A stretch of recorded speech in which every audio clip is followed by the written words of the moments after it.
अव्वल आखिर है अल्लाह बातिन व ज़ाहिर है अल्लाह हाफिज़ व नासिर है अल्लाह ला इलाहा इल्लल्लाह ला इलाहा इल्लल्लाह ला इलाहा इल्लल्लाह कौनो मकामे है अल्लाह दोनों जहां में है अल्लाह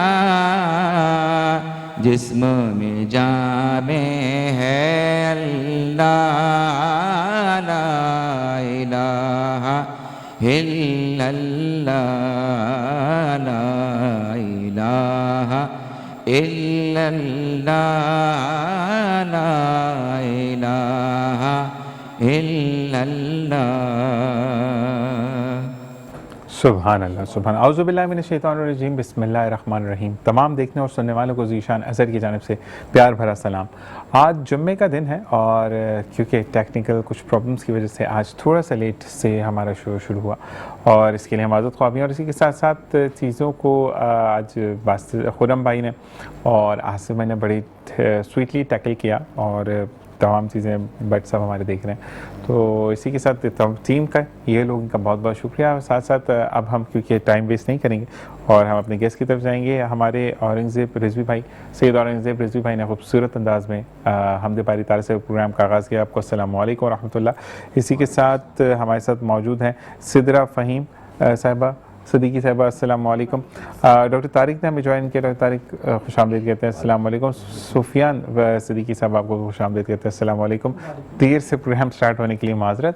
और इसी के साथ डॉक्टर साहब पहला सवाल आपसे करते हैं कि आज कल दोबारा से क्योंकि हम बैक टू रूटीन आ गए हैं और जो हमने रमज़ान के अंदर बर्दाश्त किया था जो कि हम सहरी और अफ्तार के बीच के आवर्स को हम बड़े सुकून से गुजारते थे और वो कहते हैं कि नहीं हर 2 घंटे बाद खाना तो मस्ट है, नहीं खाएंगे तो ज़िंदगी नहीं गुजरेगी। क्या कहेंगे इस बारे में? और दूसरा तबीयत जो है नासाज। आपने बहुत अच्छी बात की। देखिए रमज़ान एक महीने में हमारी अच्छी खासी ट्रेनिंग हो जाती है कि हाउ टू कंट्रोल योरसेल्फ, लेकिन रमज़ान ख़त्म होती है हम सारी पाबंदियां तोड़ के जैसे शज़ान आज़ाद होता है हम भी आज़ाद हो जाते हैं और फिर वो ईटिंग हैबिट्स जो हैं वो पुरानी वाली की तरफ जाना शुरू कर देते हैं। वही हमारी सेहत के अंदर जो बुनियादी वजह हो बनती है कि हम टाइम पर नहीं खाते, मतलब देख कर नहीं खाते, कितना खाना क्वांटिटी वाइज ख्याल नहीं करते, तो वही फिर बैड हैबिट्स हमें बीमारी की तरफ ले जाती है। और दूसरा ये है कि कुछ लोग कहते हैं कि डॉक्टर साहब आपका वज़न बढ़ जाता है। मेरा तो 17 किलो कम हो गया ना। नहीं जी आपका माशाल्लाह अच्छी बात है, कम हो गया विदाउट एनी जिम और एक्सरसाइज। ये अच्छी बात है। उमूमन रमज़ान में मेरे पास 90% जो पेशेंट आते हैं वजन बढ़ा के आते हैं। नहीं और दूसरा मेरा तो ये था कि मैं मतलब अफ्तार करता था और हॉस्पिटल इंजेक्शन कभी गले में लग रहा है, कभी पसली में लग रहा है, कभी कहाँ का, तो मैं तो ज़्यादातर खाने से ज़्यादा you are not suppose to be as a normal human being who is eating after Eid.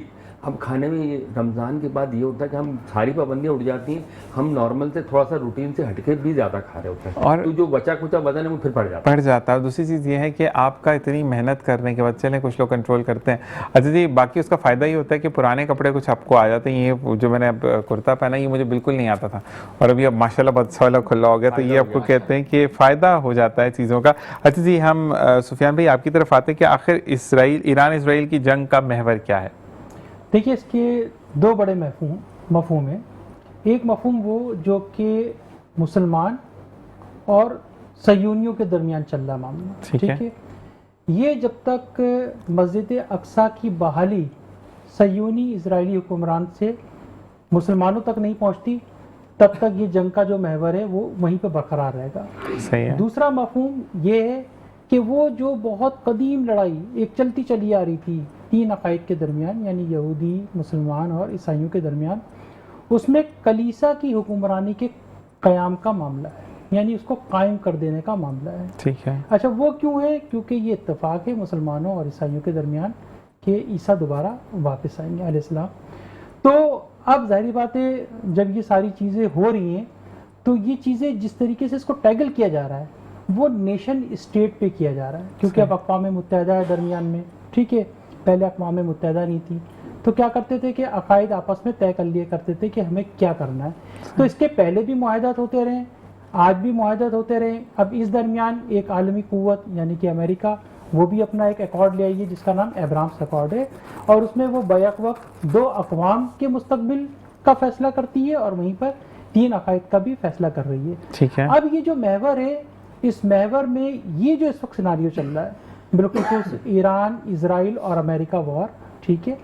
इसमें ये देखना है कि मस्जिद अक्सा जो इस वक्त एक तरीके से यरगमाली कैफियत में है सयूनियों के पास, इसको बहाल कैसे कराया जाएगा, ठीक है, और यहाँ पे अल्लाह की हुक्मरानी को कैसे कायम किया जाएगा, जिसके लिए इजराइल के बरमुकाबिल जो है वो ईरान सारी मेहनत कर रहा है इस वक्त। तो अब ये जो फ्लो है इसकी डायमेंशंस चेंज होती चली आ रही, ठीक है। अब ये देखते हैं कि कलीसा की हुक्मरानी कैसे कायम होगी, बैतुल्लाहम को अजमत कैसे मिलेगी। फिर आपको पता है कि नेतन्याहू ने टेम्पल का जो है वो मतलब जो मॉडल है वो पेश कर दिया है। फिर वो गुस्ताखी ईसा अलैहिस्सलाम पर आ गए, बहुत सारी चीज़ें चेंज होती चली आ रही हैं। अब ये चीज़ें आहिस्ता आहिस्ता ऊपर नज़र आने लगेगी। वो तो उनका एक बयान वो भी तो आया ना कि हम मसीहा जो दज्जाल है उसके लिए ये जंग लड़ रहे हैं क्योंकि वो आने वाला है। 3-4 जगह पर मैंने ये भी पढ़ा कि जो ये जंग बेसिकली जो मुसल्लत की गई वो इस वजह से कि ये नेतन्याहू का ही बयान है कि हमारा मसीहा आने वाला है, जिसको ये दूसरे हम तो दज्जाल कहते हैं जिसको, तो ये कितनी हद तक सच्चाई है इसमें? देखिए, तीनों अकायद को, ईसाई, यहूदी और मुसलमान को ये बखूबी इल्म है जिस मसीह का इंतज़ार है वो हज़रत ईसा अलैहिस्सलाम है, ठीक है। और उनको आना है, रिवायत से साबित है, रिवायत से सबको पता है कि उनकी हुकूमत यहाँ पे कायम होगी। वो अल्लाह की वादानियत को रहती दुनिया के लिए कायम कर देंगे, नंबर 1। फिर वो इब्राहिम की सुन्नत पे तवाफ़ काबा करेंगे, और फिर वो तहवील किबला के बाद ये मेरा हम सबका मानना है कि वो हज और उम्रा ज़रूर अदा करेंगे, ठीक है, जो कि ख़त्म नबूवत मोहम्मद सल्लल्लाहु अलैहि वसल्लम का अमली ऐलान होगा, ठीक है। अब वो सयूनी जो पहले भी ख़ातिमुन नबीय्यीन मोहम्मद सल्लल्लाहु अलैहि वसल्लम पे बैत नहीं लेते थे, वो एक दफ़ा फिर उभर के सामने आ रहे हैं, ठीक है। अब उन्होंने क्या कर लिया है कि वो जो बैतुल मक़दस वहाँ पे वो हैकल की तामीर करना चाहते हैं, यानी उस किबला अव्वल को बहाल करना चाह रहे हैं जिस पर कभी मोहम्मद सल्लल्लाहु अलैहि वसल्लम खुद मुतवज्जा होकर अल्लाह की इबादत किया करते थे।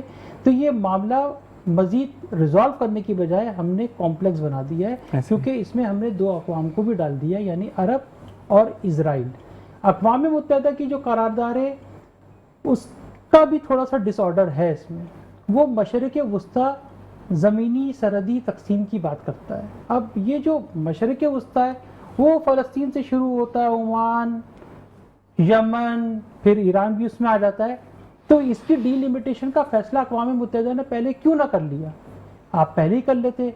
एक मंजूर शुदा जो डीलिमिटेशन थी, यानी कि 1967 की सरहदी तकसीम, उस पर इजराइल वापस जाने को तैयार नहीं है। वो अब आगे की जानिब आ चुका है और वो उस मुकाम पर आ गया है जहाँ पे कलीसा को फतह हासिल होनी है। तो ये सारे मामलात हैं। अब आप इसका जो महवर है इसको समझने के लिए आपको दो एंगल्स पे देखना पड़ रहा है। एक वो जो कि बैक वक्त मुसलमान और सयूनी लड़ रहे हैं, और एक वो जिसमें तीनों अकायद को ये फैसला करना है कि ईसा की हुक्मरानी को कैसे कायम किया जाएगा। ज़बरदस्त। अच्छा जी, सुफियान भाई के बारे में बताते चलूँ कि कॉलमिस्ट हैं और एनालिस्ट हैं, तभी इतनी डिटेल से हम ये चीज़ें बता रहे हैं। हम ये भी पूछेंगे डॉक्टर तारिक की बात कि ये जंग कब तक चलेगी। डॉक्टर तारिक, आपकी तरफ आते हैं कि जो, क्योंकि डॉक्टर सुफियान भाई से मुझे ये भी पूछना है कि जंग ईरान लड़ रहा है और महंगाई हम झेल रहे हैं, तो ये कौन सा कोई नया फंडा है, कोई भाईचारे का कोई तरीका है, ये मैं पूछूंगा। लेकिन इसी के साथ तमाम चीज़ों को महंगा कर दिया गया है, तो इसी तरीके से जब लोग कहते हैं ना डिप्रेशन में मत जाएं, रिलैक्स रहें, तो चीज़ें ही महंगी हो जाएंगी तो डिप्रेशन तो आएगा ही आएगा ना। तो डिप्रेशन से बात 100% उस चीज़ में फिट होती है मेडिकली भी। डिप्रेशन स्टार्ट इन्हीं हालात से होता है। ऐसे ही है। आप इसको मुल्क की सतह पे नहीं, आप एक घर की सतह पे लेवल पे हालात को देखेंगे तो हर शख्स के लिए अपना घर चलाना मुश्किल हो गया है। आप बजट को देखेंगे, टोटल बजट आउट हो गया। खासतौर पर पेट्रोल की कीमतें बढ़ने की वजह से क्या हुआ कि हर शख्स को अपना बजट मेंटेन करने में प्रॉब्लम्स आ रही हैं, और वो सुबह शाम उन्हीं चीज़ों की टेंशनों में पड़ा हुआ। तो जब शाम होती है, रात होती है, तो घर में बेगम लिस्ट लेके बैठी होती है, बच्चों के स्कूल की फीसें और फिर बिजली के बिल, इन सब चीज़ को क्यों करने के लिए उसके पास पैसे नहीं है। अब वो क्या करता है, जाहिर सी बात है परेशानी में, ना उसको रात को नींद आती, सुबह उठ कर उसको ड्यूटी पर भी जाना है, तो वो सिनेरियो टोटली डिप्रेशन का इन हालात के तहत घरेलू सतह पर बनता है।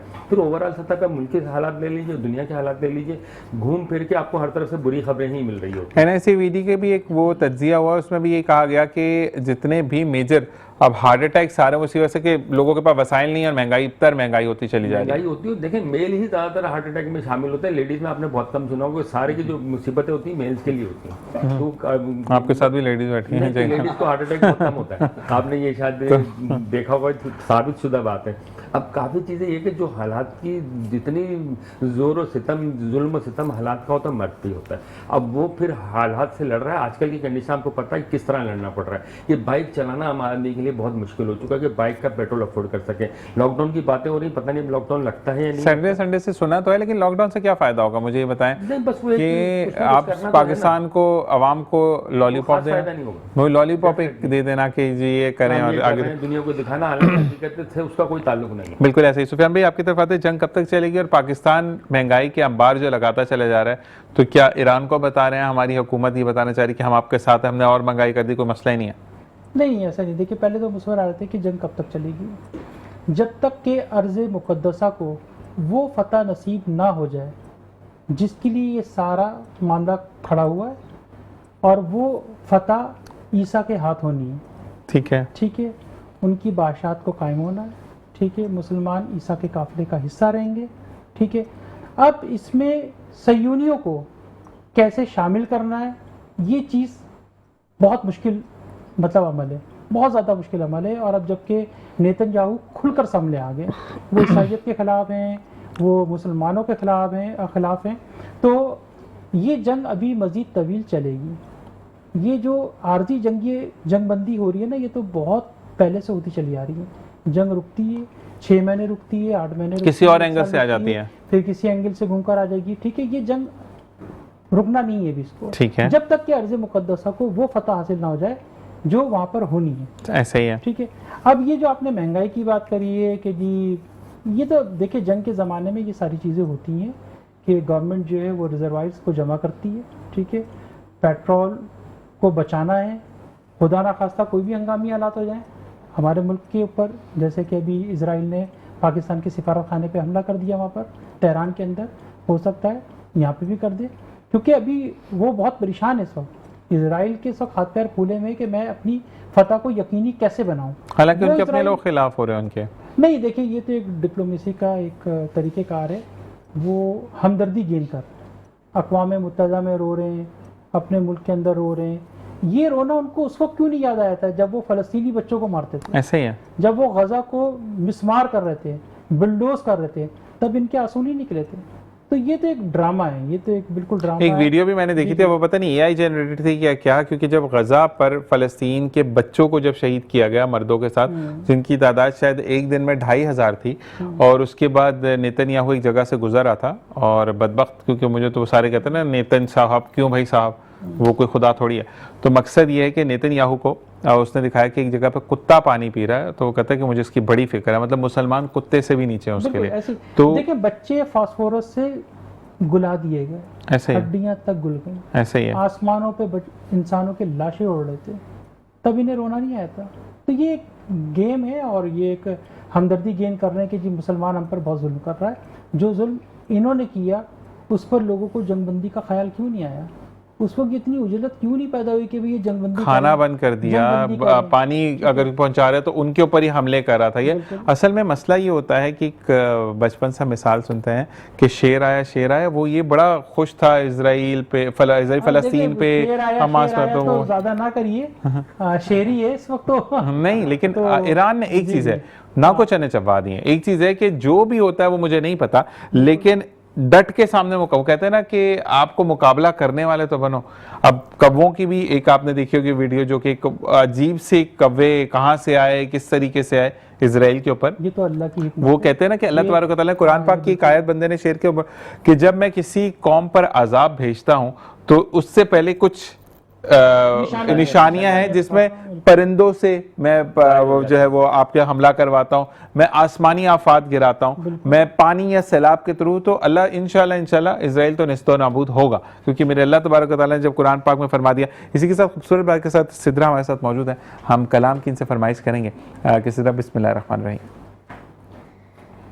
या मोहम्मद मोहम्मद मैं कहती रही, नूर के मोतियों की लड़ी बन गई। या मोहम्मद मोहम्मद मैं कहती रही, नूर के मोतियों की लड़ी बन गई। आयतों से मिलाती रही आयतें, आयतों से मिलाती रही आयतें। फिर जो देखा तो नाते नबी बन गई। या मोहम्मद मोहम्मद मैं कहती रही, नूर के मोतियों की लड़ी बन गई। और कौन है जो तलबगार जन्नत नहीं, ये भी माना कि जन्नत है बाग़ हसी। हुस्न जन्नत को जब भी समेटा गया, हुस्न जन्नत को जब भी समेटा गया, मुस्तफ़ा के नगर की गली बन गई। या मोहम्मद मोहम्मद मैं कहती रही, नूर के मोतियों की लड़ी